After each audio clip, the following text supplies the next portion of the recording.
Welcome to today's discussion on a new topic called as composition scheme under GST, or otherwise very popularly called as composition levy. What do we mean by composition levy? I'm sure you would have not forgotten about maybe two sessions before we discussed about the levy can be broadly categorized into normal levy or composition levy. The levy can be broadly categorized into normal levy or composition levy.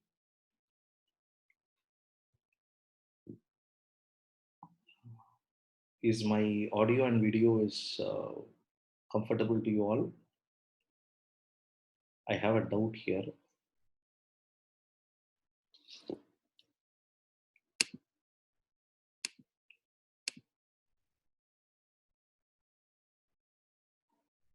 Slightly inaudible.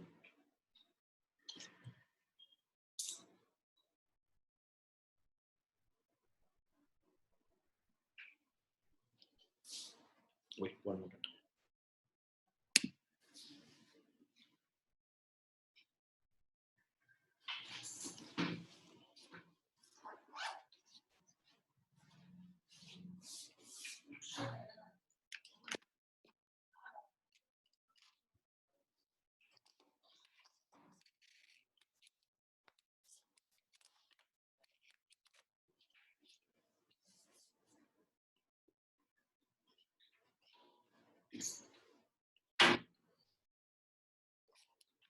Oh,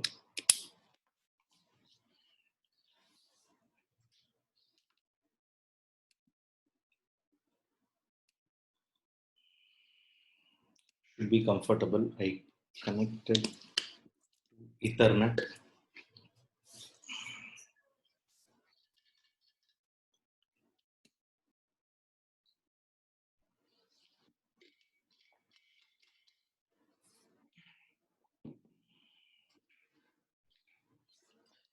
So coming back here, normal levy, composition levy. We have two different types of levy.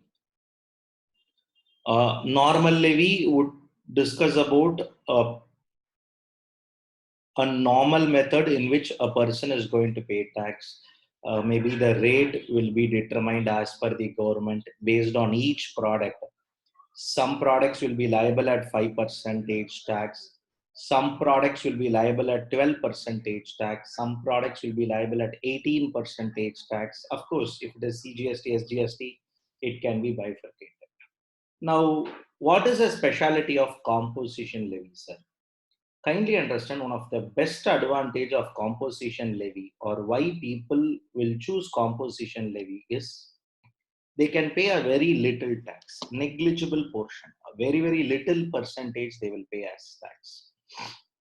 They no need to file big returns and all, very simple compliance. But again, this is not applicable for big people. It is applicable only for people whose turnover is less than 150 lakhs. So somebody's turnover is less than 150 lakhs, only to this people this scheme is going to be applicable. So by this time you can understand this is not going to be applicable for people who do 5 crore turnover, 10 crore turnover, 20 crore turnover, just 150 lakhs in a financial year. So if a person cross 150 lakhs, automatically he is not eligible for the scheme. So by this way, you can confirm the whole idea of this scheme is only to benefit Asasi, who are all small businessmen, tiny businessmen, micro businessmen. They are all into small, tiny, micro industries, and to protect the small, tiny, and micro industry, government comes up with schemes like this. They want to encourage even small players to pay tax. Now, points for our broader discussion is very simple. Before we take up any topic for discussion, before we move on something on discussion, I just want to know from you, with your understanding today, that what you have on income tax or whatever be it. In a country like India, approx it is told we have 130 crore people. 130 crore people we have in India. Any rough guess that you can make how many people file income tax return? So we'll start there exactly. Number of people filing income tax returns. You can come up with your own number. I just want a number with you. Maybe you can come up your wish. I would not say this, that, and all. Any person whose income crosses 2.5 lakh rupees, then they have to file income tax return. That is what income tax is. You want to claim rebate also, you should file income tax return.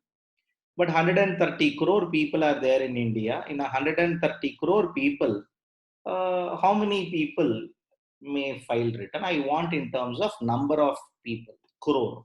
Somebody comes out and says 50 crore people, sir, 10 crore people, sir, 9 to 12 crore people, 70 crore people, 5 crore people, 10 crore people, 4 crores. So some numbers. 25 crores, a few of you, someone 30 crores or 10 crores or 40 to 50 crores, I think, sir, 10 crore. Good, good, good, good, good, good. Good, 10 crores, a lot of you suggesting. Real number is less than 3 crores. Real number is less than 3 crores. Sir, what is this you are saying? Ishwar comes up with a number less than 2 crores. Maybe if you remove, what is it, all those assessee who file the return between the bracket 2.5 lakhs to 5 lakhs, maybe that would get reduced by another 1 crore.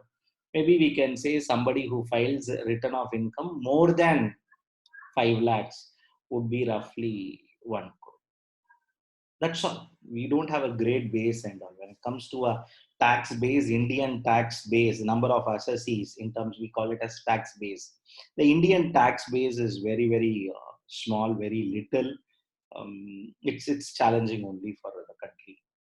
Over a period of time, it will grow. We have a clear statistics why it is grow. It's been keep on growing. Kindly understand, it doesn't be keep on reducing. It's been progressing in a particular pace, no doubt about it.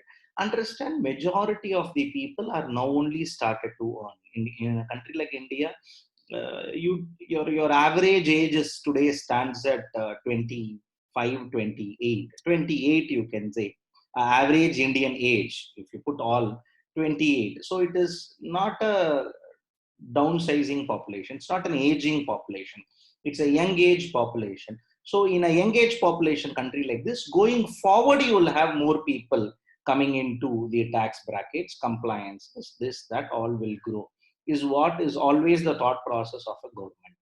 Now, why I want to roughly highlight here is understand, when it comes to income tax itself, only 4 crore people are there.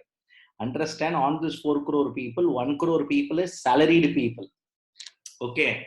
So more than 1 crore, I would not say 1 crore. 1 crore is government staff itself will be. So maybe another 1 crore you can put, which would be government plus private employment. Roughly 2 crores if you remove 2.5 crores if you remove. Balance 1.5 crores are the business people. So real business people are going to be 1.5 to 2 crore people who run an institution. Understand? Entrepreneurship is so much important, and I am talking of people who comply. Some data is available with the government. See, we are not bothered about how much they report, all that stuff and all. As a one partnership, one company, one this, that's it. We have only 1.5 crore people. Yes, that's all. 1.5, 2 crore people maximum. Maybe my data is outdated by 2 years. I'm talking of 18-19 data. I'm not talking of 1920 or 2021, which is running. I'm talking of 18-19 financial year data. But the point that we want to drive here is understand, many people are still small and tiny business. For a minute, think street that you always have an experience, something like your bazaar streets or any shops where you'll have come across a variety of shops in that one street. If you carefully go and think about them, not everybody do a multi-crore business. Maybe in a street, 5 or 6 shops might do a multi-crore business, and many times small shops will do a smaller turnover. A best example to you is nearby to your house, you will have a grocery shop. Nearby to your house, you will have a printing and stationery shop. Nearby to your house, you will have a service providing who's providing some kind of small repair and maintenance services. In case of all these organizations, no doubt they are involved in supply. And if you go back and ask them, they will not do multi-crore and all business. If they do multi-crore business, they will not have the shop there first. Their maximum turnover itself, maybe few long years, if they are there, they may do some 2 to 5 crore turnover. Otherwise, everybody turnover will be less than 1.5 lakhs. Government very thoughtfully only brought this number, not just like that brought this number. So understand, government want all stakeholders to be part of the lawmaking process. Because of that reason, what government came out and decided over here is we will come with a composition levy. What do we mean by composition levy? An alternate method of paying tax. Instead of not going by the regular levy, which is normal levy under Section 9 of CGST Act in case of intra-state supply, and Section 5 of IGST Act in case of interstate supply, an alternate route was identified by the government. We will go a particular kind of levy called as composition levy. What is the speciality of a composition levy? What's something more attractive and interesting on composition levy? When it comes to composition levy is concerned, government comes out and comes up with a proposal like this: I should enable people to file return, pay tax at a lower rate, and lot many people should comply. Next to your house, if there is a kirana shop, and in that kirana shop, if you go and buy some potato, if you go and buy some tomato, if you go and buy some curd, if you go and buy some paneer, atta, or some other product, is it a supply? The answer would be yes, it is a supply. Now, if you're going to ask him and do big compliance, take record, maintain this book, that book, he will scold at you. So for a small timer, the scheme should also be a small time scheme, should be a easy scheme, so that he comfortably comply with the scheme. The idea goes like this. Section 10 of CGST Act comes out and discuss about composition levy. Okay. Actually, from your exam, or to put it in a different way, from 1/4/2020, we have two composition levy, a particular composition levy for goods and a selected service. A composition levy for goods and look at that wording, a selected services or one selected service. It's a composition levy under section 10, subsection 1 for goods and a selected service.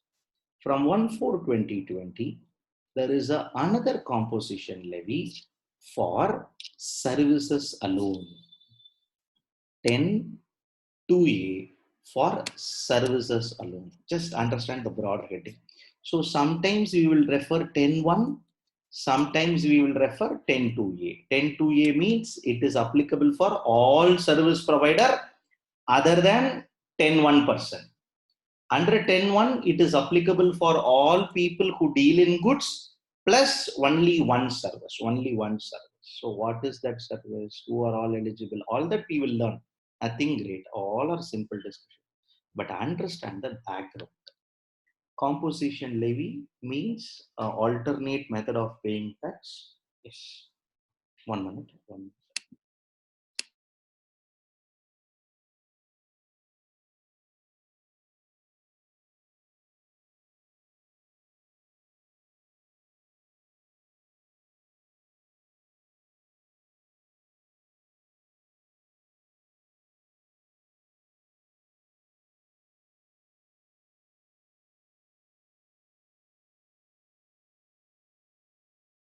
So coming back here, when it comes to our discussion relating to composition levy, From 1/4/2020 onwards, you have two options: composition levy for goods and a particular service, composition levy for service providers separately.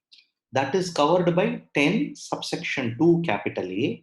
This is covered by 10. Sir, do I need to remember section 10(1) and 10(2) capital A? I would not press you anything, but for this two section alone. You remember, because this is the origin. Sometimes an examiner can test you straight away on that particular section. You should be in a position to know this. Rest all section number, I leave it to your comfort. But 10(1) and 10(2), there are in between, you have 10(2), 10(3), then followed by rule 3, rule 4, rule 7, all that. I'm not pushing you on that count and all. Only on the count relating to your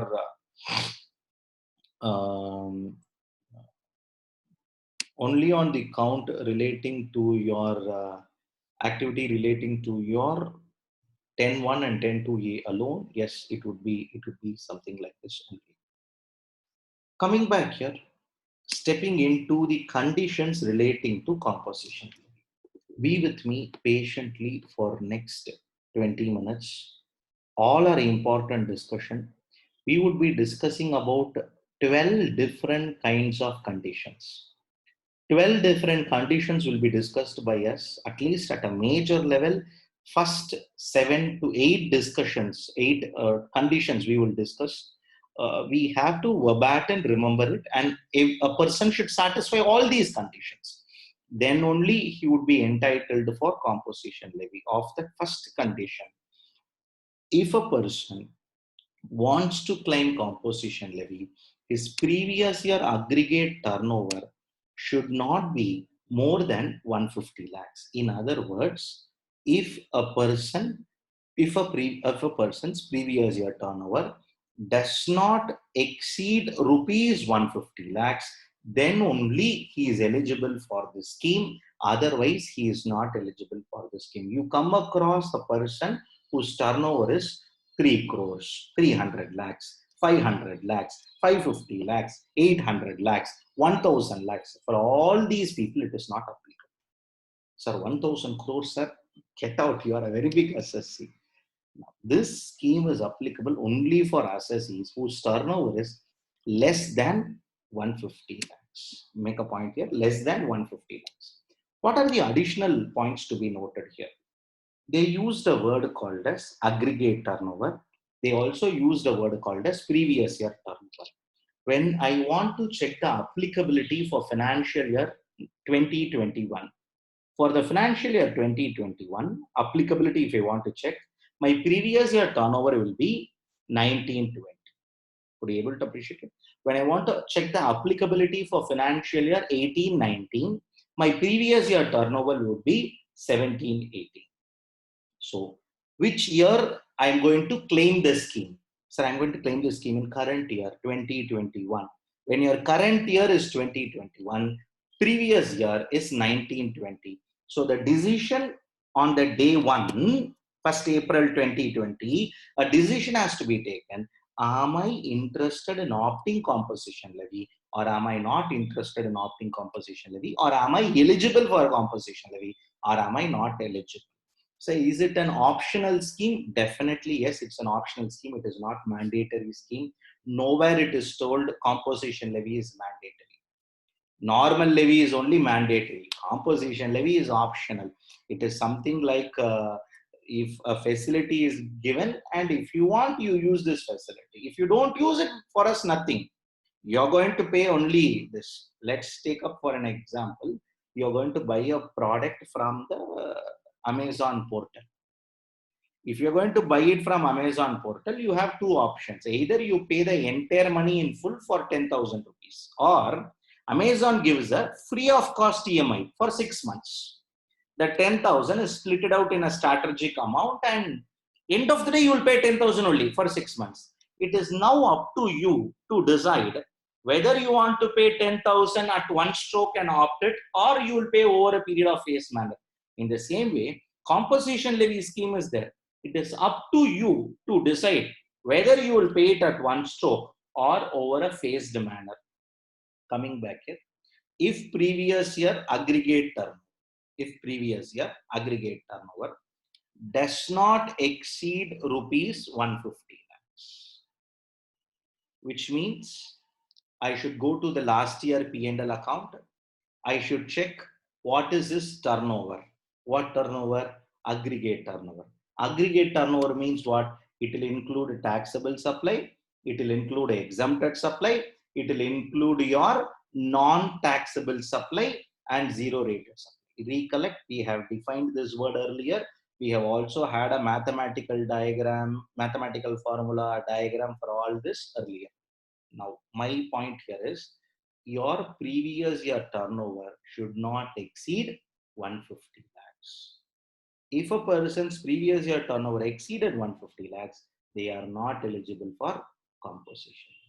The word used is aggregate turnover.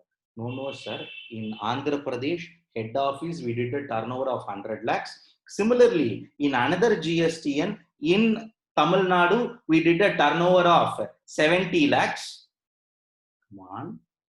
Andhra Pradesh is head office, Tamil Nadu is branch office. Together only you will prepare a balance sheet. Together only you will have a same PAN. Together only you will file with income tax return. Together when you prepare your P&L will show 170 lakhs. Obviously you are ineligible. So aggregate turnover is Pan India turnover. If a organization's Pan India turnover, aggregate turnover, including taxable and exempted supply, including exports, SEZ, and non-taxable supply, crosses 150 lakhs, they are ineligible.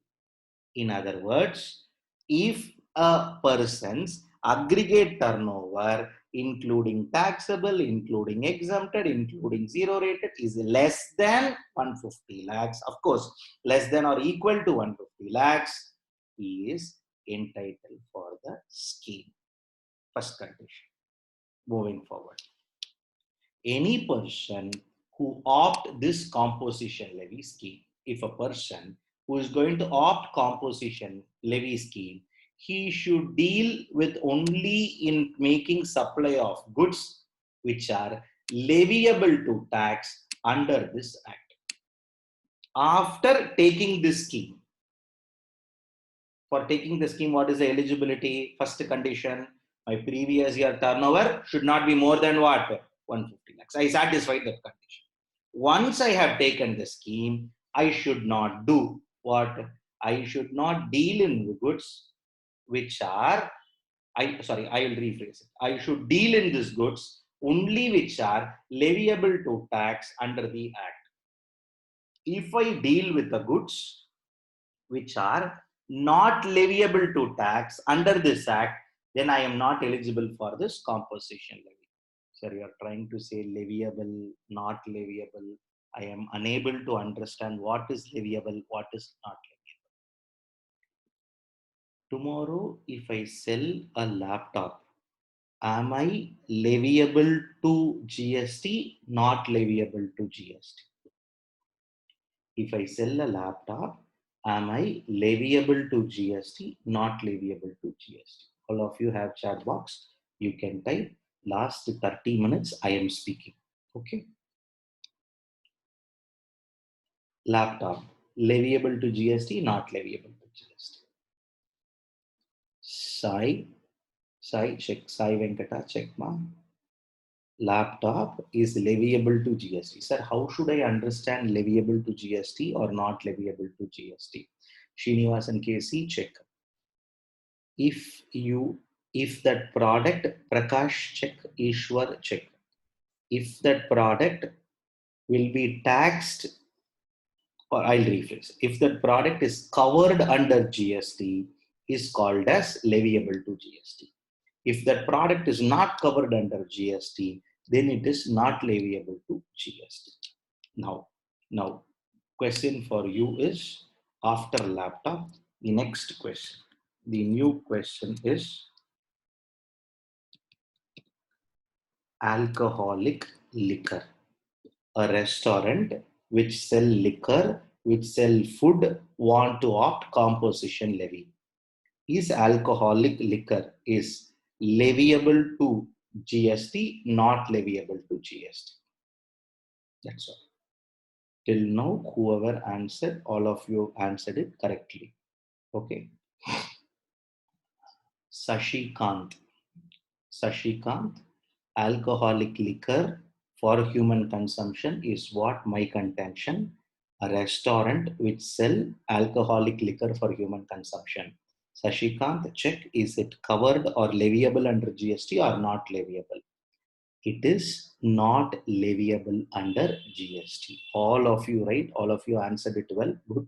My point here is, if a product is covered by GST, I'll rephrase it. He should deal only with products which are covered by GST. Sir, what are those products not covered by GST? Only two products. You all know what? Petroleum product and alcoholic liquor. If they deal with these two products, they are not eligible for composition levy. Why? Because the word taxable and the word leviable are two different words. Sir, taxable means, sir, when you pay tax, it is called as taxable. Leviable, every product will be leviable to GST. On some product, government will say, we exempt you from levy. Then it becomes an exempted item. Levy will have two branches, taxable, exempted. Okay. So if someone deal with potato, if someone deal with tomato, if someone deal with curd, if someone deal with unbranded rice, for your information, all these are all exempted goods. Is these goods are leviable to GST or not leviable to GST? Potato, tomato, apple, curd, paneer, unbranded rice, all are exempted goods. The buyer, the seller will not pay GST. It is leviable to GST, not leviable to GST. Subhashini, check your answer. See, come on. Everybody, I'm very making clear. I don't want anybody to come out and answer exempted. I myself told it is exempted. My question is different. Is it leviable? Not leviable. That's all is the question. Prabhakaran, check your answer. Mukesh, check your answer. Manoj, check your answer. It is leviable, not leviable. Divya Shri, check your answer. Avinash, check your answer. John, check your answer. See, my question is very clear. Is that product covered under GST? Not covered under GST. That's all. Whether you pay tax, you does not pay tax is a separate question. Taxable, non-taxable. Okay. Taxable, non-taxable is the next question. All exempted goods are leviable to GST. That is what is a new learning. All exempted goods are leviable to GST. Hope you all understand the difference between levy and taxable. Taxable is a very specific term. On that products, you pay excise duty. I'll rephrase it. I'll give you a MCQ which will be tested in exam. This is your toughest MCQ. Of course, I'm not giving to you as MCQ. You can answer it as a true or false. All exempted goods are leviable to GST. All exempted goods are leviable to GST. True, false. All exempted goods are leviable to GST. True or false? ఏంట్రది false ఎవడు Deepamma Deepa check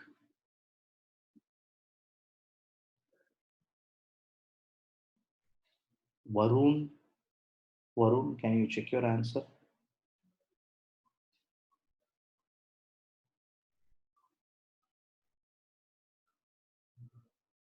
All exempted goods are leviable to GST. All exempted goods are leviable to GST. Yes, true. Okay, true. It's a statement. That statement is true. I'll rephrase that statement. All taxable goods are leviable to GST.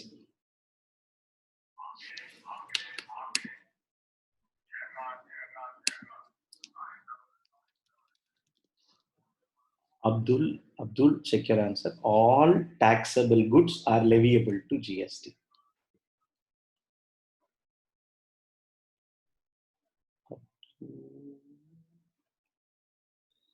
Subhashini, check your answer. Harish Narayan, check your answer. Twinkle, check your answer. Divya Shri, check your answer. All taxable goods are leviable to GST. Kanchana, check your answer. Vidya Shankar, check your answer. See, come on. However, I ask, all are same. Exempted goods also leviable to GST. Taxable goods also leviable to GST. On one, levy is there. On another, levy is exempted by government. See, you pay fees, you don't pay fees. Can an institution have a right to say? All become the students of the institution? In the same way, you product laptop, pay tax. You are what? Kurd, you don't pay tax. Okay, that is how the split is happening. Then what is not leviable, sir? One fellow who is not covered by this list itself. Sir, that fellows are only two fellows, sir. But for the two fellows, all are covered here, sir. Good. Those two fellows alone are out. So, in short, in other words, the person who deals in composition levy should not deal with alcoholic liquor for human consumption, should not deal with petroleum products. Sir, he can write like this, no, sir. If he write like this, all of you will understand. The scope for Ganesh Prabhu will be less. Okay, so that is why government told. So it has to be understood like this. A few of you raised the hand. Okay, I'll unmute you. Sai? Yes, sir. Sai, you are speaking. I'm unable to listen. 1 minute. Yes, sir. Regarding this, all taxable goods are leviable to GST. Sai, if you don't mind, can you repeat it? I had a internet. Yes, sir. Yes. Sir, regarding this, all taxable goods are leviable to GST. If you see in that case, even petroleum products and are also taxable, right? No. But they're not taxable No. under GST. No. Petroleum, all taxable goods. When I say from the Act only, GST Act only. Okay. Okay. Yes, sir. I got confused because if you take all taxable goods, I took it as even Okay. petroleum products also. Okay. No. All taxable goods on which GST is paid. That is how my reference was. Yes, sir. If you think excise duty or VAT, if it is paid, no. That and all is not covered here. See, the whole idea is, but for these two goods, all goods are covered. Huh? Yes, sir. Yes, sir. Yeah. Thank you.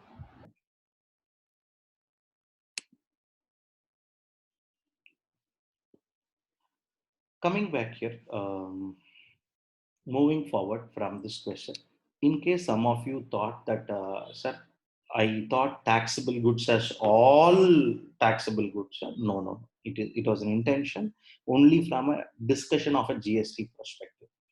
Goods on which GST is paid. Goods on which GST is exempted. Let me repeat it. Same sentence, I'm coming up with another terminology. Same concept with another terminology. Sir, I paid GST on this product. Is it leviable to GST? Yes. Sir, I don't pay GST on this product because GST law exempt me. Even then it is leviable. First understand, when there is a levy only I can exempt you. When there is no levy, where is the question of you exempting me? When I'm coming for you to a request only, you can take up that request and process. When I never came to you for a request, how you can Shumoto can do it? In the same way, first if there is a levy only, it can be exempted by government. So our core discussion over here is all those goods, the person who opted this scheme has to deal only with goods which are leviable to tax under this act. Moving forward, the person who has opted composition levy.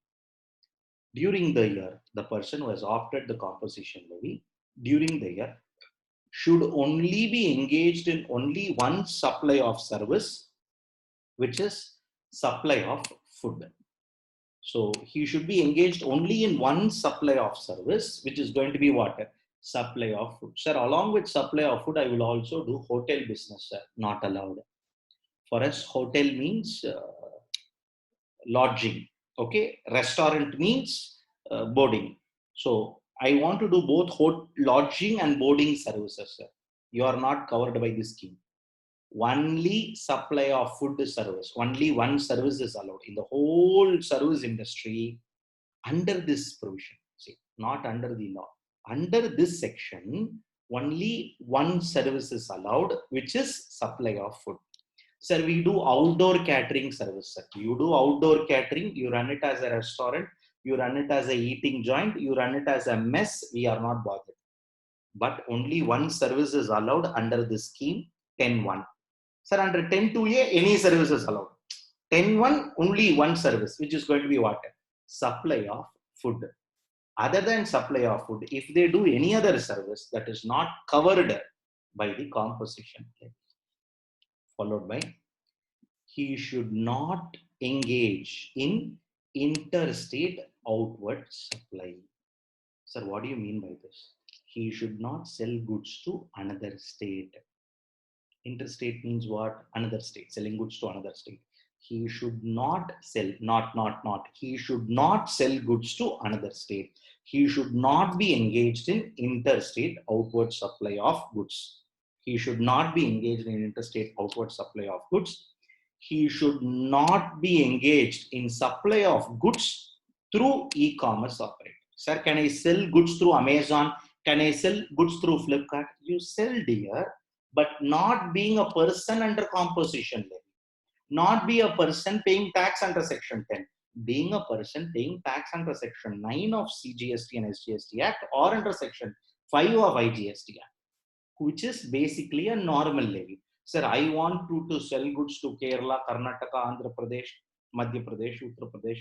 Wherever you want you sell, we don't block you. For that, you be in normal levy. Sir, I will sell only within my street, sir, goods. You are a right person. Come. Your turnover? Sir, my turnover is 50 lakhs, sir. You are eligible. Are you doing any service? No, sir. I will not do any service at all. Only one service I will do, which is supply of food. Supply of food, we are allowed. Can all of you able to appreciate the 5 conditions that we have discussed? I'll run through it. See, any doubts, raise your hand. I'll unmute you. Make yourself comfortable. One of your important topic at a exam level, a topic exam after exam important, because exam after year after year you have amendment in this topic. You have 2018 amendment, 19 amendment, 20 amendment. Okay, now 21 amendment is there. Okay, so 21 amendment leave, that is not relevant now. 18, 19, 20, all 3 years in a row you have amendment. Definitely from an exam point of view, it's important. A solid topic worth for 5 marks. This evening and tomorrow morning, this topic will get closed. Make yourself comfortable this topic. So come back here. My previous year turnover should not exceed more than 150 lakhs. Previous year turnover should not be exceed more than 150 lakhs. I should be engaged only in supply of goods which are leviable to tax. In other words, the supplier should not be engaged in liquor meant for human consumption or petroleum product. The supplier should be engaged in only one services, which is supply of food. In other words, no other service is allowed except supply of food services. He should not sell goods to other states. Interstate outward supply not allowed. He should not sell goods to another state. He should not sell goods through e-commerce operator. As of now, 5 conditions. Ishwar, I'll unmute you. Yes. Sir. Yes, Ishwar. Sir, is a restaurant handling supplying of food goods, supplying of food and also supplying of liquor and alcohol, sir. The food is leviable under GST, sir. Is it the organization leviable under composition levy, sir? No. No. You say me, what is your view? Since one particular item is leviable under GST, why not take the alcohol, sir? We will take the alcohol as a separate entity and distribute, no, sir. And you have one restaurant or a restaurant separately, bar separately. Restaurant and bar separately, but in a same building. No. Registration wise, how it is? Uh, Same only, sir. See, you are talking from a Tamil Nadu perspective, you are talking from Karnataka perspective. Next question. Why, sir? Why Karnataka and Tamil Nadu, sir? See, Karnataka, Tamil Nadu, you cannot have a restaurant serving liquor. I don't know that, sir. Oh, you don't know that. Huh? Okay. Okay, good. In Tamil Nadu, you cannot serve, in a restaurant, you cannot serve a liquor. Illegal. Okay, sir. Karnataka point of view, sir. The Karnataka point of view, family restaurant, pakka family restaurant, liquor will be served on the table. Okay. Now, the supplier is engaging in supply of goods which are not leviable to tax. Liquor cannot be taxed by GST, no. Yes, sir. Condition, you are not supposed to deal in that product. Okay. Only leviable on the Only tax. leviable. This is not leviable, no. See, this only, why put in bold is no. Only means weightage more. Only, mainly, only. Dangerous word. In Okay, English, sir. only, mainly, only. Very, very dangerous word. Only means only. If you do anything extra, then you are not allowed. See, recollect Schedule 2, when we discussed about this construction of residential complex, when the consideration is received completely after obtaining completion certificate. Yes, sir. Okay. There they would have used a word when the when the entire consideration is received after obtaining completion certificate.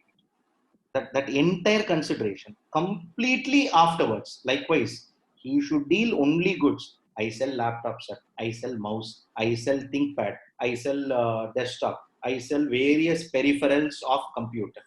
Welcome to the club of composition levy. If you satisfy all the 12 conditions, you are eligible. Otherwise, you are not eligible. Yeah. Okay, sir. Got it. Yes. Can we move forward? Srinivasan case. Yes, Srinivasan. Sir, our last 2 points of discussion, I have to clarify, sir. Not engaged in interstate outward supply of goods means supply outside the state, between 2 states. Correct, sir? Correct. As of now, your understanding will be between two states, but technically your understanding has to be location of supplier and place of supply.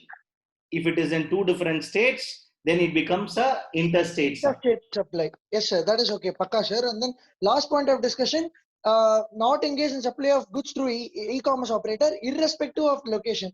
It may be intrastate or interstate through e-commerce supplier. Irrespective of location. Sir, see, I will share with you something very personal. Okay. It was sometime during March 2016. Okay. 1 minute. Vidya Shankar has raised his hand. We will unmute Vidya Shankar. Srinivasan, if your doubt is over, you mute yourself, and then I will discuss that point.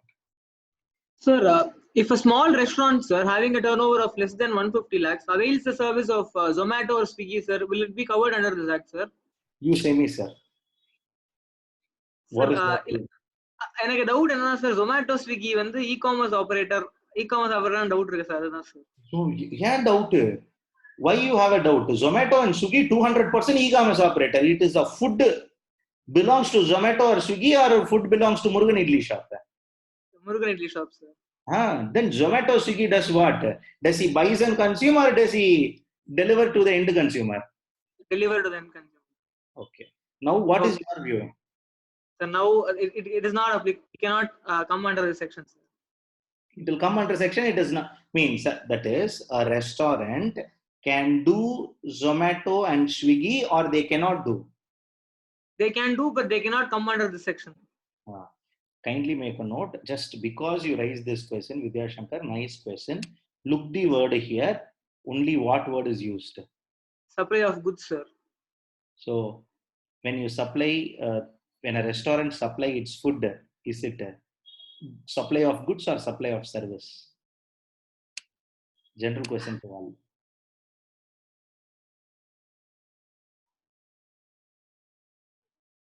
The principal supply is food, sir. Hey, Malpada, very clear question. When a restaurant supply food, it is a SOG, SOS. So SOG, sir. Huh? SOG, sir. SOS. SOS, supply of service. Food means always services. Make yourself comfortable, very, very clear. You sell Yes, sir. the food, you give it as a takeaway, you serve it in a restaurant. Government is very clear. Okay. When it comes to food, there is no question of both at all. Be very clear. There cannot Yes, be concept. People cannot live with duality at all. Okay. Either yes, you sir. say uh, God is there or you say God is not there. There is no question of இருந்தா நல்லா இருக்கும். ஒண்ணு இருக்குன்னு சொல்லி ஒத்துக்கோங்க, இல்ல இல்லன்னு சொல்லி சண்டை போடுங்க. There is no question of duality in anything. You cannot start criticizing somebody and want to reach at that level. You cannot start cribbing about CMA and want to become a CMA. You cannot start cribbing about CA and want to become CA. Okay, not possible. That duality cannot exist. So coming back Yes, here, sir. this both the people and all, I am not happy at all. Either SOG or SOS. That too after schedule 2, the clarity is more clear. If a person deal with supply of service, restaurant, it is a supply of service. Now, why you consciously not pressed much? Because you have the 1st February 2020. Let me repeat. 1st Yes, sir. February 2020 amendment, which comes out and says supply of goods or services through a e-commerce operator. So, if you want to supply through e-commerce operator, you cannot be in composition levy. Going back to square one. What was Yes, sir. originally applicable for goods was for a long time not applicable for services. But from 1st February 2020, this February 2020 onwards, government made an amendment and that amendment came effective. So supply of goods or services through e-commerce operator, those people are not eligible for composition. True? Yes, sir. Thank you, sir. Understood? Yes. Yes, sir. Ishwar. Yes, Ishwar.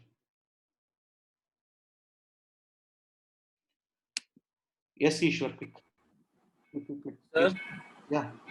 sir, in that example, same example as Vidyasagar told, that Murugan Idli is leviable to a composition, no, sir. But Zomato is only not See, Zomato will not come into composition at all. Zomato does a 180 crore turnover year in Yes, Tamil sir. Nadu alone.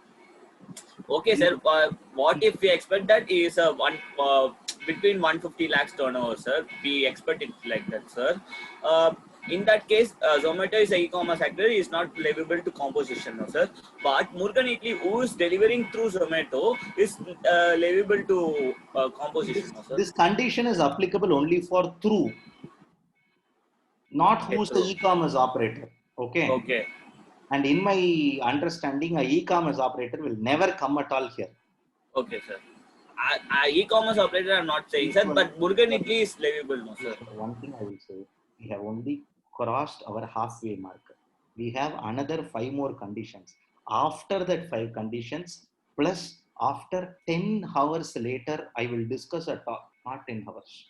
After 20 hours later, I will discuss a topic called as input tax credit. And at that hour only, you will know what is input tax credit.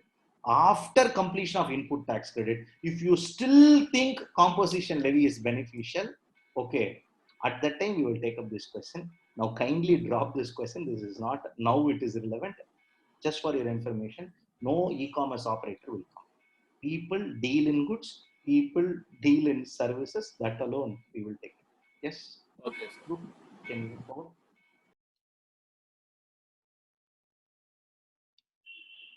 Oh, you all want story? End of the day, Prithviraj.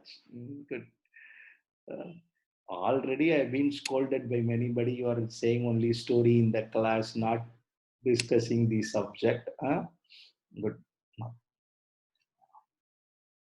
Okay. Now, point here is this. Sometime during March 2016, one client came and met me sometime during mid of March, referred by my senior partner. My senior partner told Ganesh, he is a long time individual client for us. He is now ventured into some kind of business post his employment. Can you kindly guide him? He came, I asked him, what is the turnover that you are doing, all that and all. See, this is not from GST perspective, it is under the earlier law. Kindly understand this discussion, what I'm making is not from GST, under earlier law. But you can have a lot of relevance for GST. Why sections are like this? When you go to registration, you will see anybody supply of goods or services through e-commerce operator, they have to mandatorily register. Now, why all this is like that? To that, there is a backstory like this, which is done by many assessees. He came and met me sometime during mid of March. I still remember, prior to advance tax of March, that is March 15th advance tax. He came and met me. After our basic initial discussions and greeting, we went to the subject. The subject was something like this. He is making a particular product out of candles. And he sold those candle-based products through Amazon and Flipkart. Over the last 5-6 months, he is making a sale. He did a turnover of 8 lakh rupees.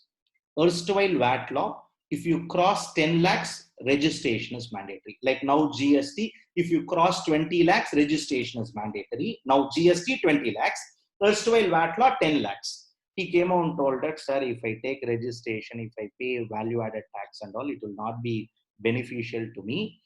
Can you strategize our transaction? I said, see boss, nothing is possible. No, this month how much you will sell? No sir, already last 1 week I have orders, but I'm not supplying. I think I will cross some 3 lakh rupees. I told then no option. Once you cross 10 lakhs, you have to get yourself registered. No sir, next year I will register, he told. And next year, any case, GST and all is coming. Once GST comes, I will register, sir. I will do comply to create this, that and all, he told. And I told him, okay, do one thing. What is your spouse is doing? I asked. He is married, I know. But, he asked him, no, she's a homemaker only. Then good, create another account in your spouse name and start supplying goods through your spouse. You will get another 10 lakhs exemption. So he thought, okay, good idea. And he left. After that, as usual, see, it's a typical chartered accountant firm will have a challenge that immediately we will not send bill and all. 3-4 days, 5 days later, I sent a bill for the consulting charge, which was not honored. My senior partner and all, nice gentleman, great soul, but I am a little tough guy when it comes to billing. I want, see, I spent your time, pay me money immediately. So as my bill was honored, I was not honored, I was not happy. I left it as it is, okay. Time passed by, things goes, this fellow started to do business. He was doing something, I don't know. Suddenly during May 2017, May, I'm talking of a time 1 year passed by. May 2017, repeatedly 2 times this fellow on a blue moon day called. Why this fellow is calling? I never picked the call. I was a little busy with GST implementation, various clients visit, traveling, XYZ. I ignored them for 1 or 2 days. I never picked them as call. Of course, that angriness is always there. You have not made me payment. That will always be there. See, over a period of time only, you will get matured as a professional. Initially and all, you will not get matured. You will become a normal human being only. So coming back here, time passed by. 1 or 2 days he tried. He understood that I'm consciously avoiding the call. Or else I say I would call him later and never turn up calling back him. The point for our discussion is he called later sometime. Then my senior partner once called. This gentleman is trying you. It seems you are not picked up your call. Yes, sir. Last 2-3 days I'm little held up on this transaction of a client. I will be available within. I thought I'll call and see him today. But by the time he reached you, any case, ask him, he has some problem. He has to go and meet the officer on Monday. Some issues he has. I said, okay, I'll meet him. But ask him to come with a checkbook. I want the payment for the old bill. Ganesh, what? Ask him to come with the checkbook. He came.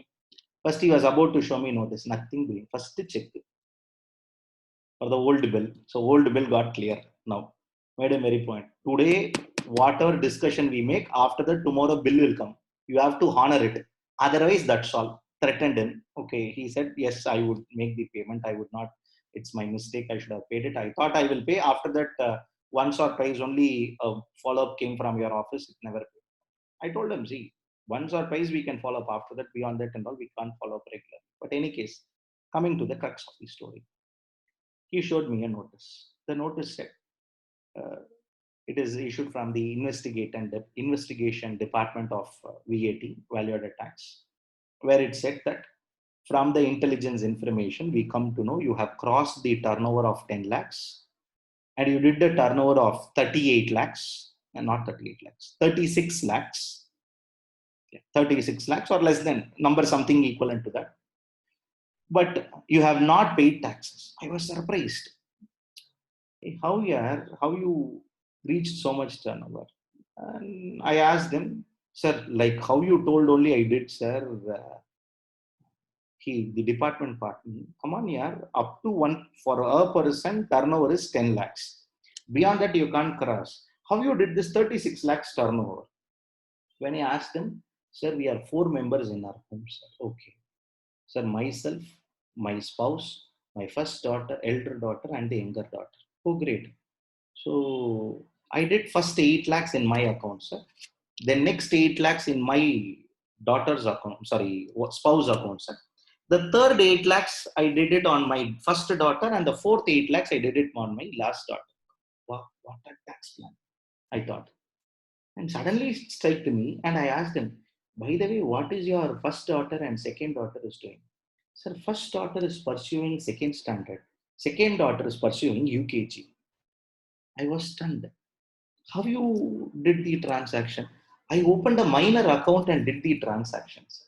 First of all, for eligibility for a threshold itself, you should be a major. Okay.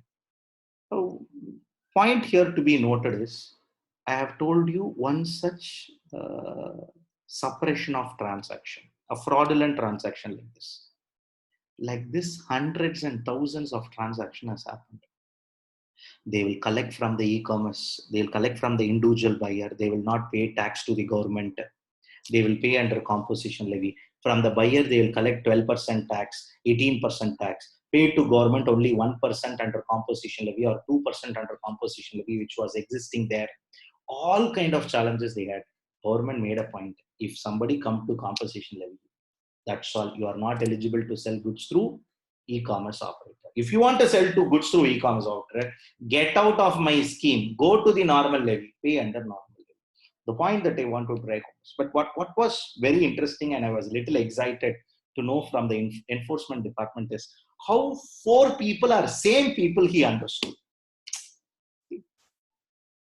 Point here is how 4 people are same. That was I've been thinking for quite some time and went to his all accounts and checked. Dirty fellow. Secondary recovery mail ID has given common mail IDs. This mobile number, different mail account, different name. Primary is okay. Secondary for recovery purposes, all mail IDs are common. And afterwards, I come to know when I met the department, told the officer, yes, this person is eligible for, not eligible for the exemption. It has to be split into 2. Here it will cross, here it will cross. They will pay tax. Kindly allow us, waive us penalty. They don't know. This is the first time they are doing. Somehow the case got settled. The point that we need to know over here is, like this, there are many challenges. Come on, understand? E-commerce operator, people are failing to pay tax. Yes.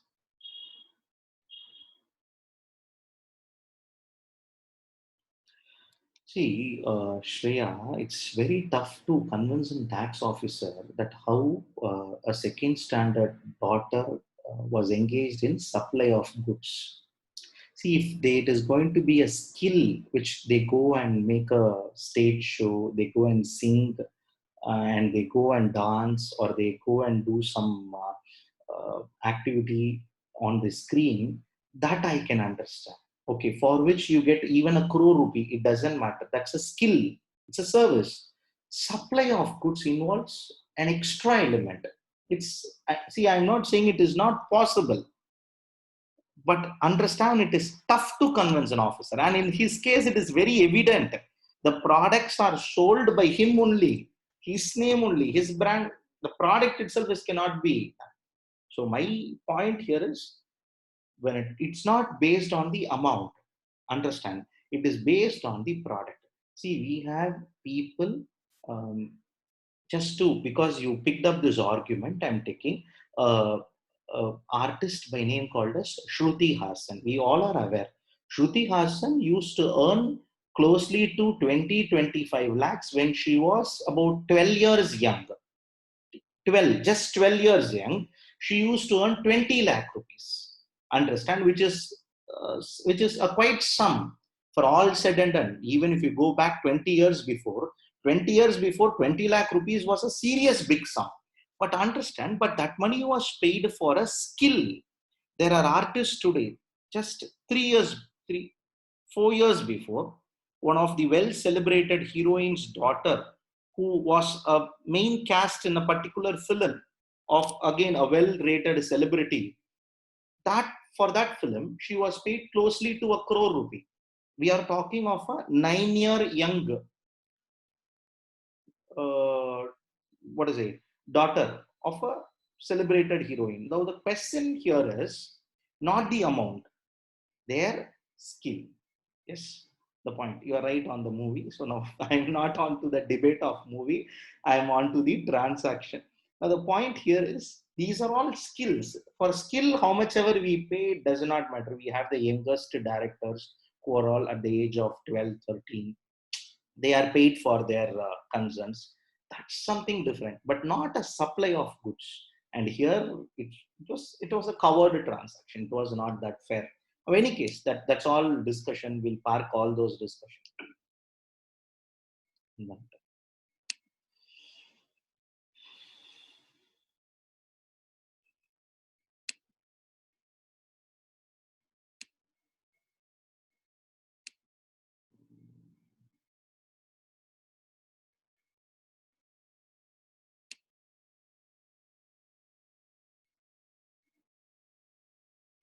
One minute. Now, coming back here, moving forward from this 5 conditions, getting into the next set of conditions.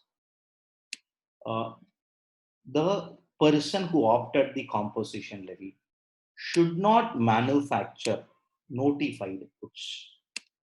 A person who opted composition levy should not manufacture notified goods. What do we mean by notified goods? We have a set of goods: ice cream, pan masala, or tobacco products, or aerated butter. So all those aerated drinks, water, or it is going to be tobacco products, or it is going to be ice cream or pan masala. If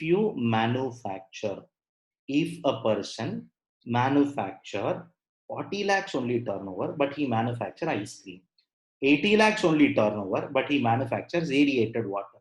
His turnover is only 1.2 crores, but he make pan masala. These people are ineligible. Let me repeat. These people are ineligible for composition levy.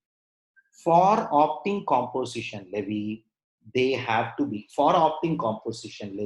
they should not be engaged in this manufacturing activity. If they engage in this manufacturing activity, they are not eligible to claim composition. Moving forward, in case of multiple GSTN. Sir, what do you mean by multiple GSTN supplier? See, we started with the discussion. In Andhra Pradesh, they have a head office for R Limited. In Tamil Nadu, they have a branch office for R Limited. In Karnataka, they have another branch office for R Limited. Now, when under one PAN, more than one GST registrations if you have, it is called as multi-GSTN supplier. If under one PAN, if more than one GST number if you have, then it is called as a multi-GSTN supplier. In case of multi-GSTN supplier, in Andhra Pradesh, if you have opted composition levy, by default, Tamil Nadu and Karnataka should go for composition levy. In Tamil Nadu, if they opted composition levy, by default, Andhra Pradesh and Karnataka should go for composition levy. What is not possible is under a same PAN where you have multi GST number, Andhra Pradesh normal levy, Karnataka and Tamil Nadu composition levy, not possible. Sir, I have office in 8 states. All 8 states turnover together is 145 lakhs. Am I eligible for composition levy? Yes. But crucial question. All 8 states put together, you should go for composition levy. Sir, no, sir. 4 states profit margin are good. I will go under normal levy. 4 states profit margins are okay. I will go under 4 states profit margin are good. I will go under composition levy.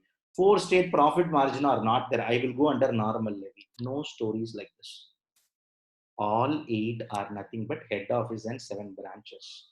All 8 either should go as a package to composition levy or come out as a normal levy. That is how it has to happen.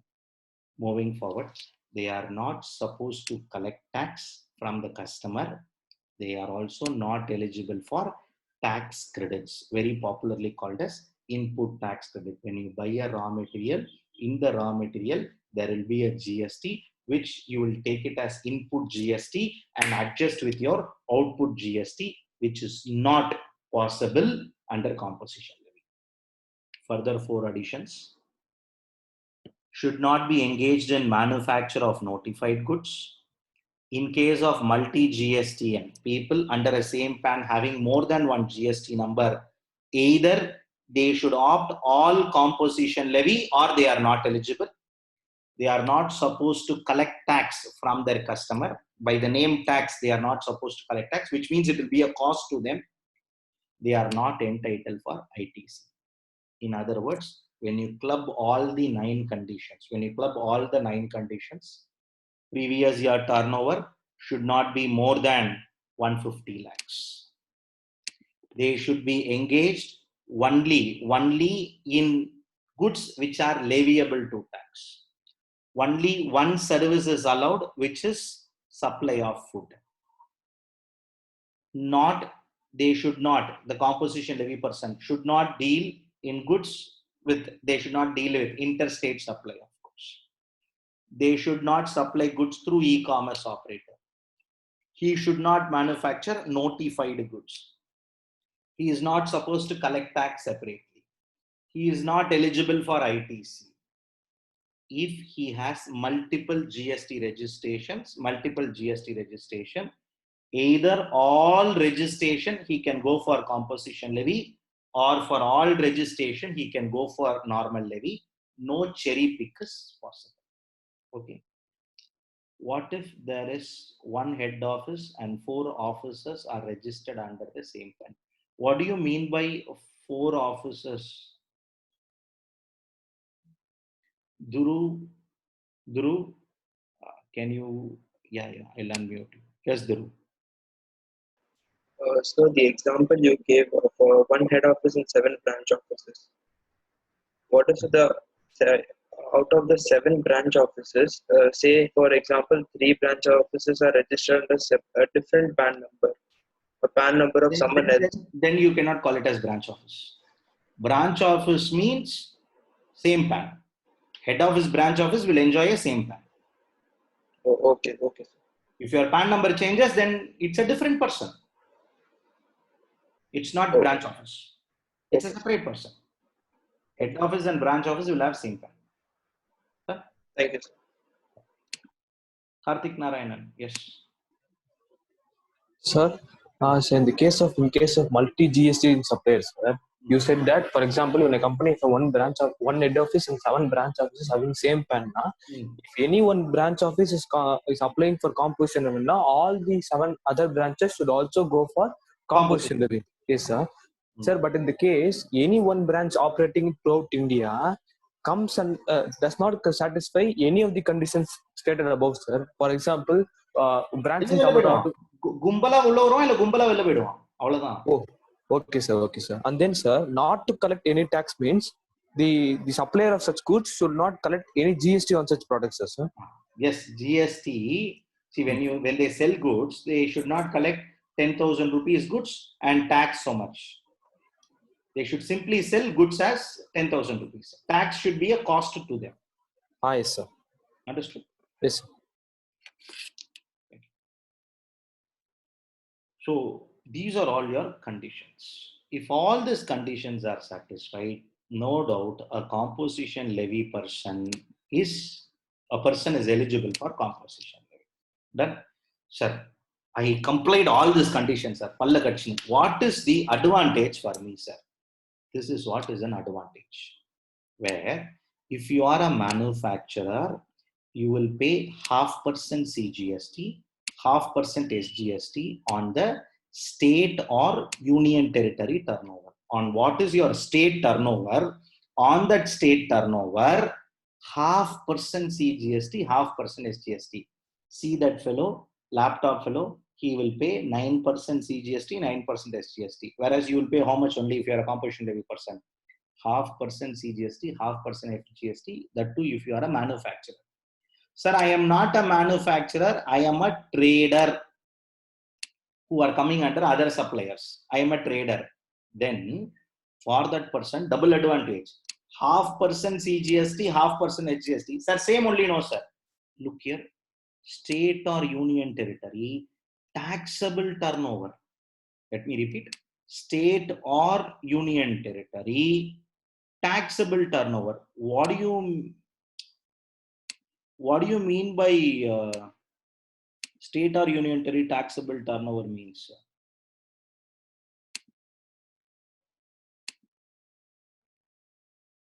Sorry. Here 0.5% CGST on the state or union territory turnover. When it comes to here,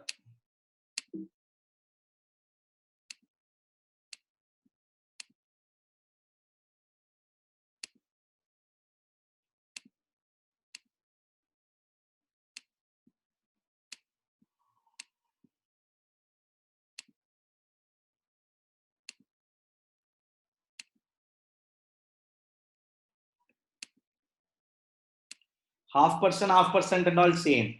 Taxable turnover, my dears, kindly understand. Sir, what is the difference, sir? If you are a manufacturer, in the year 2021, April month, you completed your manufacturing activity. May month, you completed your manufacturing activity. June month, you completed your manufacturing activity. Your turnover comes to 30 lakhs. 30 lakhs consists of two items. Taxable items, 20 lakhs.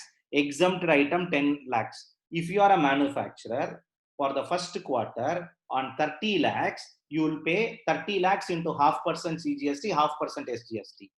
In the same way, if you are a trader, then on the same 30 lakhs, you will pay 20 lakhs is taxable and 10 lakhs is exempted low. Only on 20 lakhs, 0.5% CGST, 0.5% SGST. Hope all of you are able to understand the difference. This is on the current year turnover when you are going to pay tax. Sir, then previous year turnover for applicability. Whether this year, am I eligible for the scheme? Am I eligible for composition levy? For that, what should I do? I should see the previous year turnover and decide. Having eligible, and I start manufacturing it. Having eligible, have I start trading with it? Then on my manufacturer turnover, I have to pay on my entire turnover of the state 0.5% CGST, 0.5% SGST. To the contrary, when it comes to trader, I would pay only 0.5% CGST, 0.5% SGST on the taxable turnover. If you are going to be a supplier of food, then 2.5%, 2.5%. If you are going to be a supplier of food, then it would be 2.5%.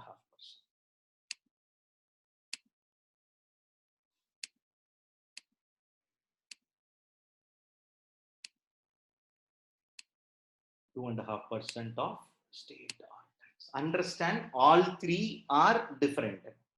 Half on total turnover of state, half on taxable turnover of state, Here 2.5 on state turnover. This is applicable only for what? Supply of food. This is applicable only for whom? Traders. This is applicable only for whom? Manufacturer. Now compare it with your regular scheme. Maximum rate of tax 20%, 28, 18, 12, 5. Here see. So now you will understand why this scheme is beneficial. People will be asked to pay 0.5% of their turnover as a tax. Getting into some of the procedural discussions. Okay. Now it's time for your procedural discussion. Now, before getting into procedural discussion, a last discussion. In case of special category state. In case of special category state. Sir, what do you mean by special category state? In case of your special category state. As far as special category state is concerned, the turnover limit will not be 150 lakhs, it will be only 75 lakhs. What are those states, sir? Arunachal Pradesh, Manipur, Tripura, Meghalaya, Mizoram, Nagaland, Sikkim, Uttarakhand. In case of these states, in case of supplier in these states, they are eligible maximum of composition levy only up to what? 75 lakhs. If somebody is in Nagaland crosses 75 lakhs of aggregate turnover, they are not eligible for composition levy. Somebody who is in Arunachal Pradesh crosses 75 lakhs of turnover, they are not eligible for composition levy. Somebody who is in Mizoram crosses your 75 lakhs of turnover, they are not eligible for composition levy. Why it is like this, sir? I'm not sure. I wish and pray. Okay.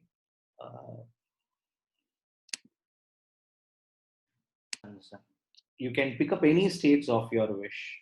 Could be Arunachal Pradesh, Mizoram, or Nagaland, Sikkim, all these places. Economically backward states. In case of all these economically backward states, turnover of 150 lakhs is a huge number. So government told for all those special category states alone, if the states want. For example, Assam was under the composition, and for composition levy had 75 lakhs as limit. But now Assam feels we will come out of the scheme. So if they get themselves out from the scheme for a special category state, if they say for the purpose of composition levy, we don't want special category, means they will now come into what? 150 lakhs. So in Assam, up to 150 lakhs, if you do, you will be covered under composition levy. Very interesting to note, Uttarakhand, who was all along outside, in the year 1/4/2019, stepped in, told, henceforth my state will be called as special category states. One gimmick they will do, okay, every time. I often say this, from a child accountant perspective, from a Ganesh Prabhu perspective, this is welcoming, okay. But from a student perspective, the student has to remember all these states. You have no other option. You have to remember Arunachal Pradesh, you have to remember Manipur, Tripura, Meghalaya, Mizoram, Nagaland, Uttarakhand, Himachal Pradesh and Assam came out. Uttarakhand stepped in. That's all is the change. So that is your amendment that has happened sometime a year before. Beyond that, nothing. After that, nobody changed. After 1/4/2019, it is intact. Till now, it is intact. It was a change that happened during 1/4/2019. So point here is, these states, your turnover limit is not 150 lakhs. Your turnover limit will only be only 75 lakhs. Come back here. Your turnover limit in case of special category states, it will be 75 lakhs. That, yes. So then are you trying to say if I have an office in Manipur and do business of supply of goods, buying and selling of goods, maximum you can do only 75 lakhs. If you cross 75 lakhs, you will automatically go to a normal levy person. You will be treated. I'll rephrase it. If the moment a person cross 150 lakhs of turnover during the year, he will automatically cease to be a composition person. Any person violate the conditions. Sir, what are the conditions? You should deal only in goods which are leviable to tax, supply of food, interstate outward supply prohibited, supply of e-commerce prohibited, manufacturing notified goods, collecting tax or claiming credit. The moment you do this, you ceases to be. Ceases to be means you are immediately removed, thrown away from a composition levy person. Understand how strict the section is. The section is so strict that it would give, the idea is the real benefit of this section should go to small and tiny traders. It is not intended for a big time trader. It is not intended for a tax planning tool. No. Now, after these amendments, in my view, there is no tax planning that is possible in this section at all. Absolutely no tax planning is possible. If you come into this section for a tax planning, you will end up losing money only. There will be no gaining of aspects associated. Advantage is what, sir? I will pay a lowest of the tax rate. If you are a manufacturer, you will pay 0.5% CGST, 0.5% SGST. If you are a trader, you will pay 0.5% CGST, 0.5% SGST on the taxable supply. Taxable supply. If you are going to be a supplier of goods, if you are going to be a supplier of food, you will pay 2.5% CGST, 2.5% SGST. Even then, it is less. Don't be bothered about it. That is the starting rate under normal levy. Sir, are there any forms that need to be filed in case of intimating for composition levy? Yes, there are some standard forms. One small correction here. Don't get carried away by that 60 days. A form CMP02 has to be filed before the end of the financial year. It's not 60 days. That form will come for some other form. It is for the CMP01 60 days. That is erroneously brought in over here. CMP02 is the form. CMP02 would be the form that would be filed by a person who want to opt, and it is not cross, who want to opt composition levy. If somebody is going to be a person who is interested in opting composition levy, then at the start of the, or before the start of the financial year, he has to file a form for CMP02. That is, latest by 31st March of a particular financial year, he should have filed a composition levy CMP02 for next year. Because from 1/4 of that year onwards, financial year onwards, he should start opting the composition levy. How I will intimate to the government? By filing a form CMP02. What should I check?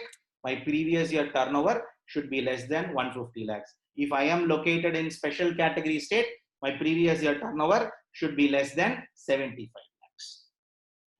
Having opted, file the form, and once it is accepted, having opted, I should not do some aid transaction. I should deal only in goods which are leviable to tax. I should not collect tax separately. I'm not eligible for claiming credit. Should not supply through e-commerce operator. Those are all subsequent conditions. Prime condition, previous year turnover should not exceed more than 150 lakhs. No. I have opted in to the composition levy. I am continuing with the composition levy. Do I need to file any further form? Yes. Another form called as CMP03. CMP02, CMP03. CMP01, I am consciously ignoring this form. That is not relevant now. That was relevant only for 1/4/17/2017. After that, that form is not relevant. So I am ignoring that form. ITC related form, when we go to ITC, at that time we will discuss. Now we will not take up that burden because that point will be in a very big way. When it comes to CMP03, CMP03 is a form that will be filed by a person to give a declaration on what is the stock that he has. Every person shall furnish the details of stock, including the inward supply of goods received from unregistered person on the day preceding the day from which he ought to pay tax, which in a form called a CMP03 within 90 days. Sir, can you make it simple to me? Yes. When you opted into composition levy, if you are an already registered person, understand, if you are an already registered person, you will have some stock. How much stock you have, give that information in form CMP03. CMP03 is a form which we'll discuss about stock need to be furnished within 90 days of the person who opted,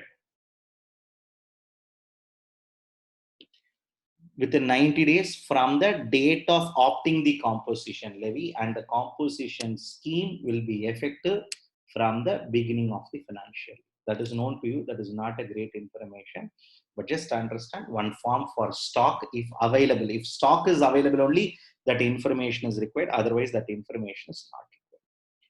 If any person ceases to be a composition levy person, any person want to quit the composition scheme, possible, because his turnover during the current year crossed it with 75 lakhs, during the current year crossed 150 lakhs, during the current year he want to supply goods to interstate. If a person wants to quit, withdraw himself from the scheme, or he ceases to be a composition person because he violated the condition, within 7 days from cessation, he will file a form called as CMP 04. CMP 02 opt-in. CMP 02 has to be filed before start of the financial year. CMP 03 has to be filed within 90 days from the day in which composition levy is opted. Moreover, CMP 03 takes care of the stock details which are going to be there. Whatever stock he has, stock of goods he has, the details. If a person doing good business, he will continue. If he in case violates any condition, within next 7 days, within just next 7 days of cessation, within a period of he want to withdraw, within 7 days, he has to file a form called as CMP 04.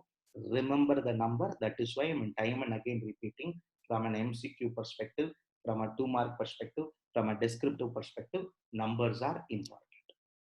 CMP2, CMP3, CMP4, CMP5, CMP6, CMP7, CMP8. 7 forms we will learn. 7 CMP1 is also there, but now it will not be used. No, sir, I want to know one. Okay, learn.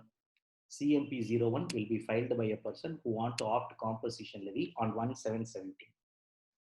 Sir, when GST came, at that time itself you want to opt composition levy, then CMP01. Sir, 1/4/2020 I want to claim, sir, CMP02. Sir, 1/4/2021 I want to claim, sir, CMP02. Only for 1 year, 1/7/2021, 1/7/2017 alone, CMP01. Today it is a pakka dead form. This form is not relevant at all. This form is dead because you can't relive 1/7/2017 now. Okay, you can understand, but you cannot relive 1/7/17. So no one will ask CMP01.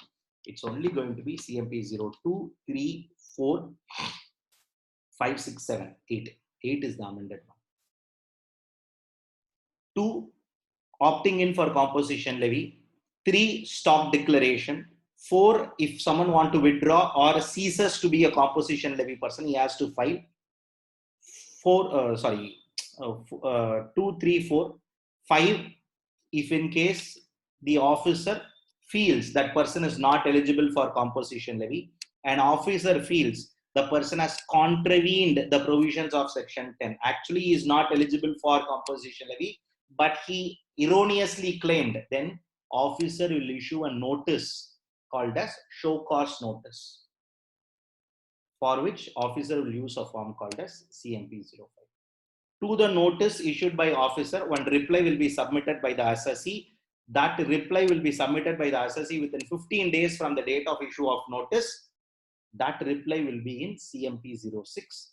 And after accepting the reply, within 30 days from the date of reply, an order will be passed by the GST officer in a form called as CMP07. 5, notice will be issued by officer. Once notice issued, assessee will submit his reply within 15 days in CMP06. And once assessee submit the reply, within 30 days, officer will pass order. CMP07. Remember those numbers. Dates are important. 15 days from when, 30 days from when, 90 days from when are important. 7 days from when are important. Through. Followed by one more form. which we will read that form. Rest all topic we will take it up sometime later because we will have time only for revision. A form called as CMP08, which will be used for quarterly payment of self-assessed tax.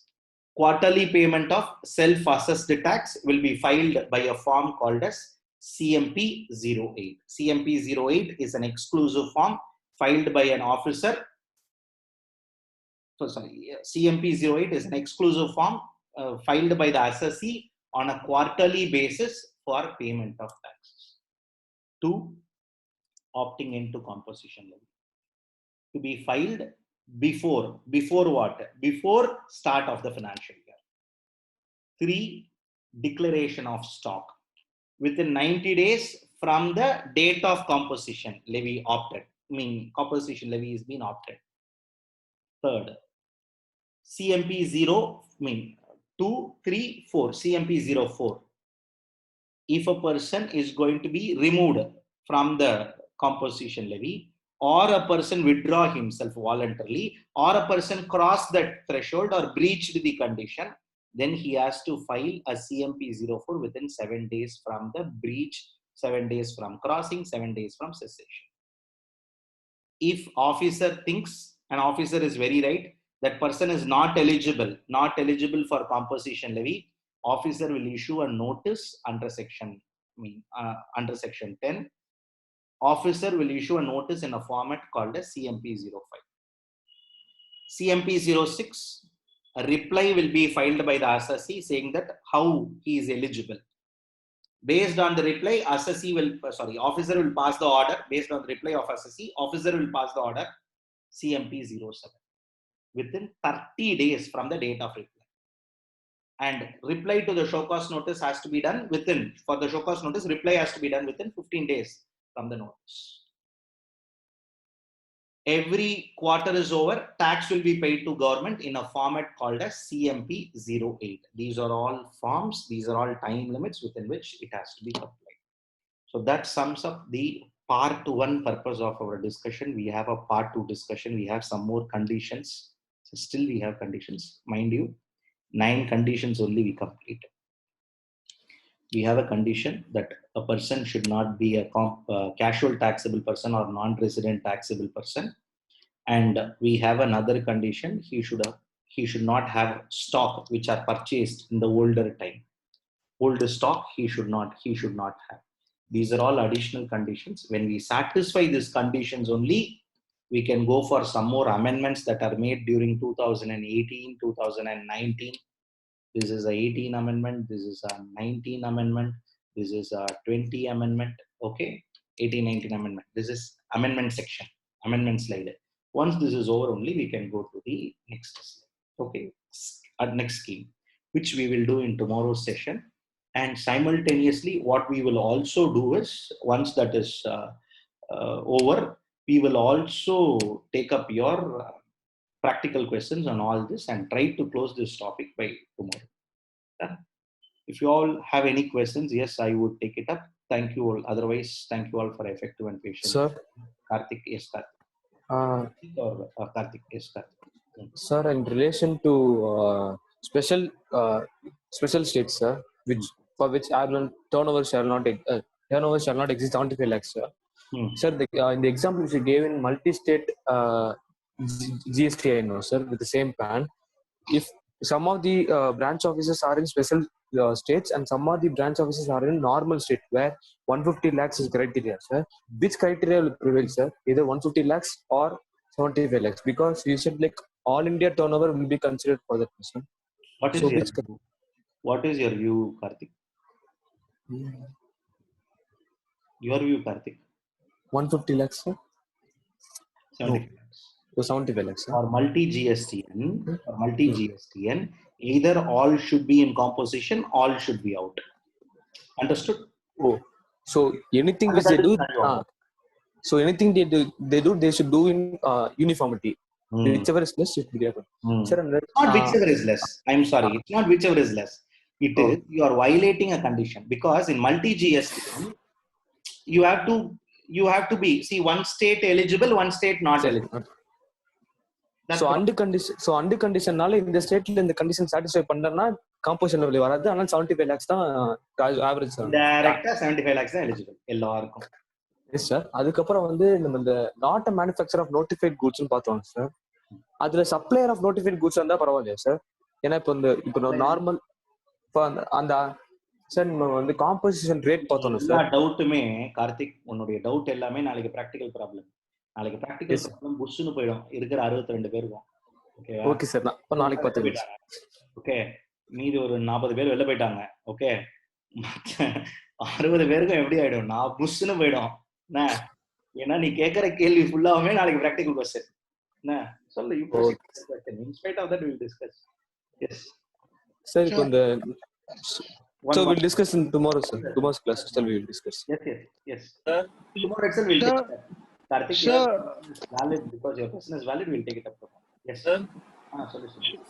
Sorry. The advantage of composition level and the state or UT turnover taxable turnover எனக்கு புரியல sir. அது difference புரியல என்னது? அந்த மேனுஃபேக்சரிங்க்கு state R யூடி டர்ன்ஓவர்ல deductible சொல்லிருக்கீங்க, other சப்ளையர்ஸ்க்கு வந்து state R யூடி taxable turnover சொல்லிருக்கீங்க sir. டிடக்டபிள்லாம் சொல்லல. எங்க டிடக்டபிள்ஸ்ல ஸ்டேட் ஆர் யூடி டர்ன்ஓவர் சொல்றீங்க, டாக்ஸபிள் டர்ன்ஓவர் சொல்றீங்க. அதுக்கு ரெண்டுத்துக்கும் டிஃபரன்ஸ் தெரியல sir. If you sell curd, it's an exempted goods. If you sell medicine, it is a taxable goods. If you are a trader, you will pay tax only on your medicines. You will not pay tax on your curd. If you are a manufacturer, you will pay on both.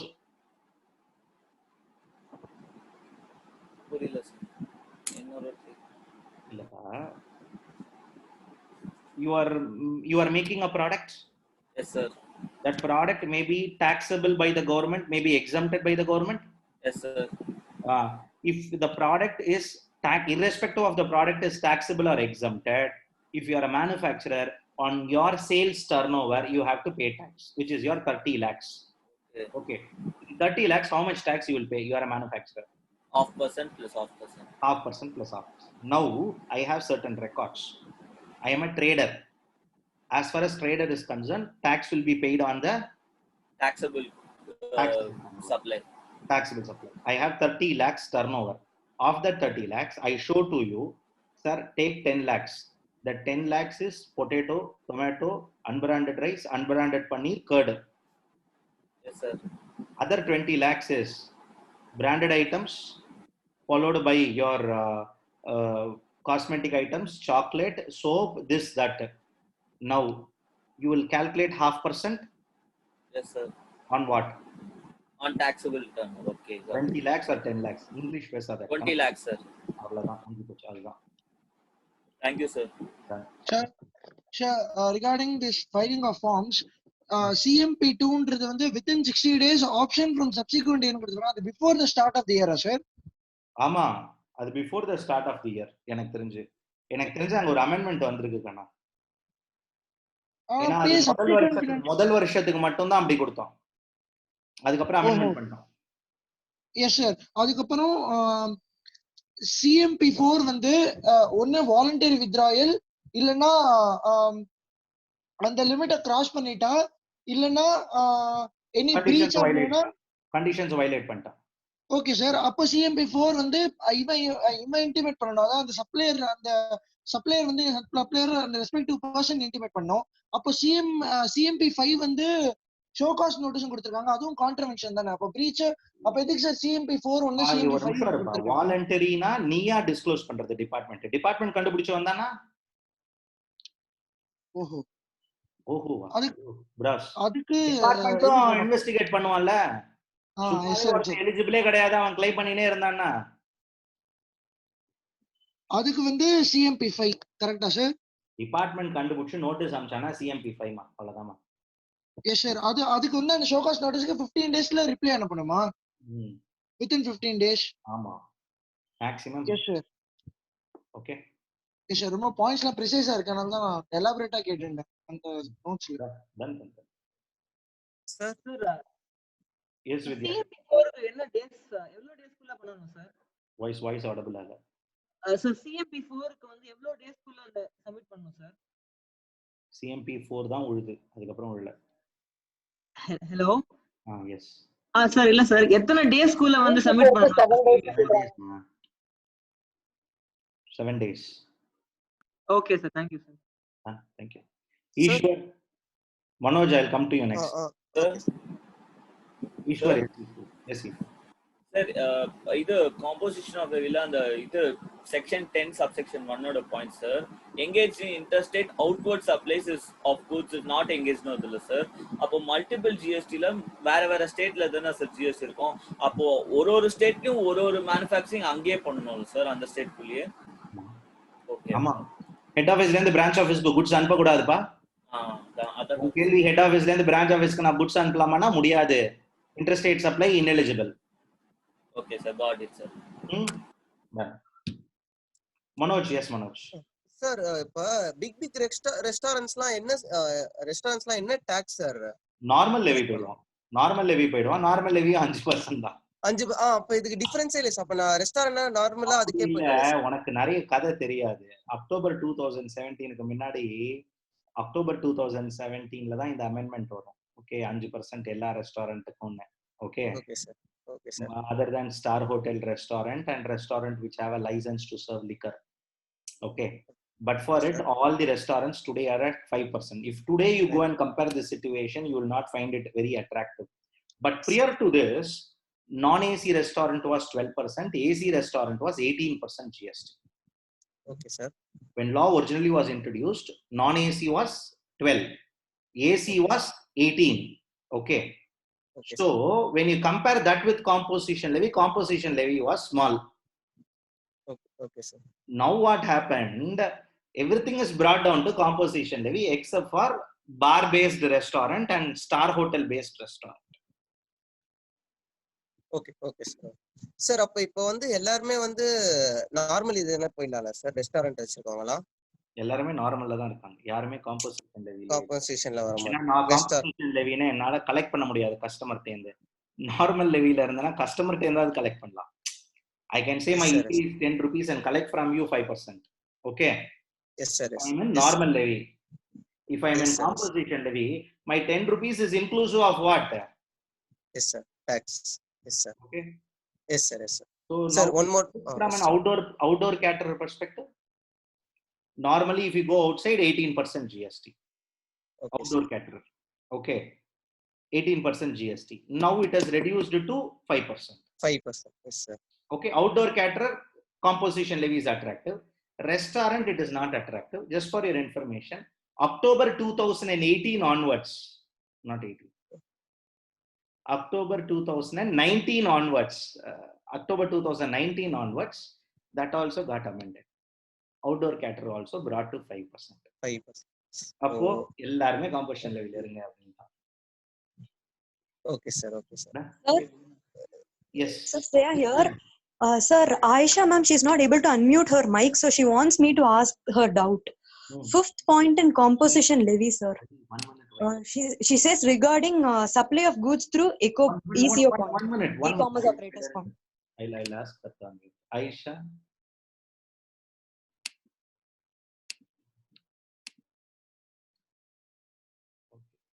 Yes, Shreya, continue.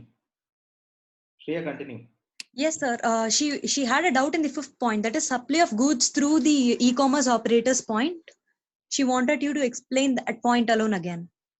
Supply of goods through e-commerce operator, condition is that you are not supposed to supply goods through e-commerce operator. One interpretation is possible here. I am a supplier of food, then I am supplying services. Then services through e-commerce operator is possible. No. For that, you have a very recent amendment, which is not even covered in the slide. 1/4/2020 amendment, which comes out and says that that is also blocked. So you deal with goods, you deal with services. Ma, if you want to deal interstate supply, don't come to composition levy. If you want to deal with petrol, diesel, don't come to composition levy. If you do a big turnover, don't come to composition levy. If you want to collect tax, don't come to composition levy. If you want to what is it? If you want to manufacture certain item, don't come to composition levy. Understood? So ellame negatives. If you want to do all that, you have to be outside composition levy only. Composition levy is a beneficial scheme.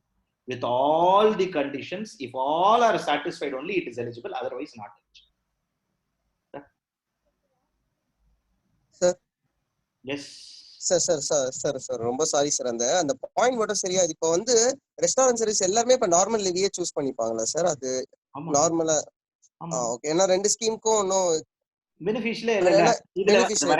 Normal லெவில beneficial இருக்கும்ல sir. இங்க வந்து என்னால collect பண்ண முடியாது, அங்க இருந்தா collect பண்ணலாம். நீ என்ன கலெக்ட் பண்ணலாம்.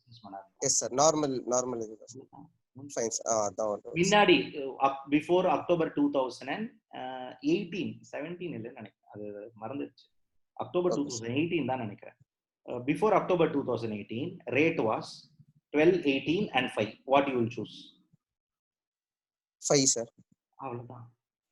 5 sir. Fine sir. Sir. Fine. Sir, இந்த services of food வந்து இப்போதானே சார் புதுசா அமெண்ட் பண்ணாங்க காம்போசிஷன் லெவல்ல? அது அந்த காலத்துல இருந்தே காம்போசிஷன் லெவல் இருக்கு. ரேட் தாமா மாறும், அது rate of tax. Rate of டாக்ஸை மாத்தினே இருப்பாங்க. உங்களுக்கு போர் அடிச்சதுன்னா sir last doubt sir. Sir இப்போ வந்து ட்ரேடர் இன் கூட்ஸ் சார், அப்போ வந்து ஒன்லி டாக்ஸ் பேவல் வந்து ஆன் டாக்ஸபிள் சப்ளை மட்டும் தானே சார்? இப்போ நான் வந்து பொட்டேட்டோ அதெல்லாம் இது பண்ணா அந்த இதுக்கு டாக்ஸ் பே பண்ண வேண்டாம், only on taxable half percent பே பண்ற மாதிரி இருக்கும். Composition. You are a trader or you are a manufacturer? Trader sir. Normal buying and selling sir. Then you will pay 0.5% on what? Sir, அதான் சார் லைட்டா டவுட்டா இருக்கு sir. அந்த slide சரியா சொல்லி ஆகணும். On what you will pay 30 lakh rupees, 20 lakhs taxable, 10 lakhs exempted. I know from my records, last 3 months sales I made. I have detailed the record. In a note I wrote rice so much unbranded, rice India Gate so much branded, then followed by vegetable, wheat, this, that and all I wrote. This side cosmetic soap, this and all wrote. All if I total 3 months, April, May, June comes to 20 lakhs. April, May, June comes to exempted, comes to 10 lakhs. You are my consultant. I gave the good notebook before you. Told you I am eligible for composition scheme. How much tax I have to pay? On 20 lakhs sir. Ante. Okay sir. Fine sir. Thank you sir. Thank you so much. Thank you all for effective and patient listening. Thank you. Thank you sir.